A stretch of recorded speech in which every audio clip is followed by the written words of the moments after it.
அன்புக்குரியவர்களே, தினம் ஒரு தூது மொழியாக உங்களை சந்திக்கிறேன். இந்த நாளிலே புலம்பல் 3:26. கர்த்தருடைய இரட்சிப்புக்கு நம்பிக்கையோடு காத்திருக்கிறது நல்லது என்று எரேமியா தீர்க்கதரிசி சொல்லுகிறார்.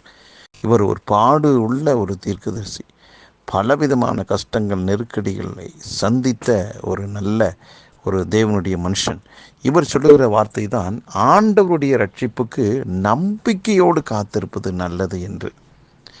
மேலே சொல்லப்பட்டிருக்கிறது இன்னொரு வார்த்தை, தமக்கு காத்திருக்கிறவர்களுக்கு, தம்மை தேடுகிற ஆத்மாவுக்கு கர்த்தர் நல்லவர் என்று. அப்போது ஆண்டவருக்கு காத்திருக்கிறது நல்லது அப்படின்னு ஏன் சொல்கிறாருன்னா, அவர் நல்லவராக இருக்கிறார். யார்?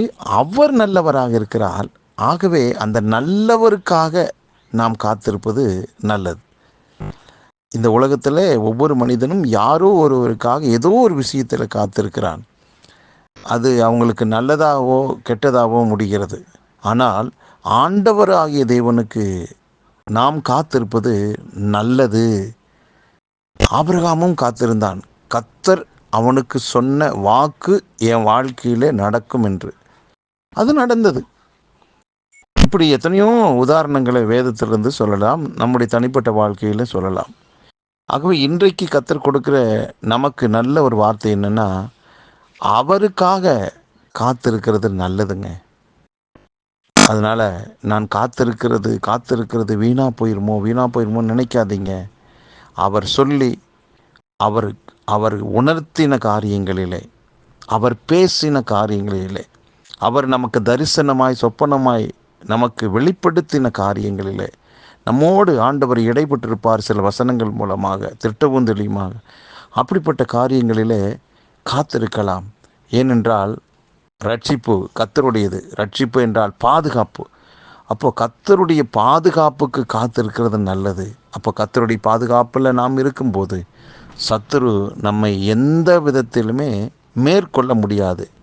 நமக்கு எதிராக அவன் செயல்பட்டு ஒரு வெற்றியை அவனால் காண முடியாது. ஆகவே இன்றைக்கு ஆண்டவருக்காக காத்திருக்கிறவர்களை சோர்ந்து போகாதீங்க. என்ன விஷயத்துக்காக கர்த்தருடைய சமூகத்தில் காத்திருக்கிறீங்களோ அவருடைய நடத்துதல்படி அந்த காரியத்தில் சீக்கிரமாக வெற்றி அடைவீர்கள். நீங்கள் பலவீனம் அடைந்து போவதே இல்லை. கர்த்தருக்கு காத்திருக்கிறவங்க என்ன ஆவாங்களாம்? நாளுக்கு நாள், அதாவது கழுகுகளை போல செட்டைகள் அடித்து சிறகுகள் அடித்து உயர பரப்புவாங்க, எழும்புவாங்க என்று சொல்லப்பட்டிருக்கிறது. ஆகவே நீங்கள் எழும்புவீர்கள், பிரகாசிப்பீர்கள்.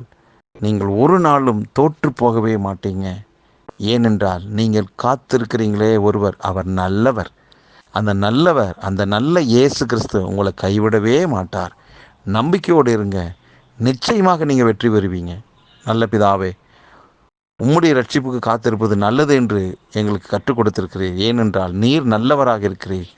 நல்லவருடைய சமூகத்தில் நாங்கள் காத்திருக்கிறோம். நம்பிக்கையோடு எங்கள் வாழ்க்கையை மென்மேலும் கத்திரதாமே புது பலனடைய செய்து உயர எழும்ப பறக்க செய்கிறீங்க. அப்படிப்பட்ட நல்ல உயர்வுக்காக நாங்கள் காத்திருக்கிறோம். நீர் கொடுக்கிற உயர்வு அது எங்களுக்கு ஆசீர்வாதமாக அமையும். அப்படியே இதை கேட்டுக்கொண்டிருக்கிற ஒவ்வொருடைய வாழ்விலும் அப்படிப்பட்ட உயர்வை மேன்மை கொடுத்து கர்த்தர் நடத்துகிறேன். நன்றி. இயேசு கிறிஸ்துவின் நாமத்தில் ஜெபிக்கிற நல்ல பிதாவே, ஆமேன்.